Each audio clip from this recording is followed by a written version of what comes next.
Graduation goals ang ilang estudyante na sa kabila ng kapansanan at kakapusan sa pera ay nakapagtapos sa senior high school. Ang kanilang mga kwento, tinutukan ni Maki Pulido. Mga kwento ng pagpupursige ang nasa likod ng mga medalyang ito ng mga nagtapos ng senior high school sa Miriam College Adult Education. 13 years old si Cristina Collado nang mabingi dahil sa impeksyon sa tenga. Dahil sa kapansanan, 4 na taon siyang nahinto sa pag-aaral. Pero hindi pinayuko si Cristina ng mga naranasang diskriminasyon at panlalait. Sa halip, nag-aral siya ng sign language para muling makapag-aral. Tiyahin ni Cristina ang nagdala sa kanya sa Maynila para maghanap ng eskwelahang may mga interpreter para sa mga estudyanteng bingi.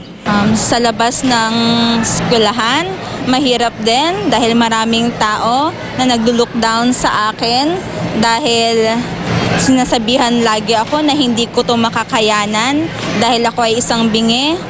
Pero ngayon, naipakita ko sa kanila na kahit ako ay isang bingi, naipakita ko na kaya kong graduate. Hindi naman naging balakid ang kakapusan ng pera para makapagtapos ng senior high school si Karil Oval. Nagtapos na valedictorian si Karil. At sa kanyang speech sa graduation ceremony, binigyang pugay ang ama na isang tricycle driver. Ang aking ama ay isang tricycle driver sa aming lungsod. At siya ay hindi matatawag na tricycle driver lang. Sapagkat umulan man o umaraw, siya ay nasa lansangan. Naglilingkod sa mga sumasakay. At higit sa lahat, siya ay naghahanap buhay upang kami ay mamuhay ng marangal. Sa matagal naman ng panahon kumakayod sa Saudi Arabia ang mga magulang ni Mark Hermuhino.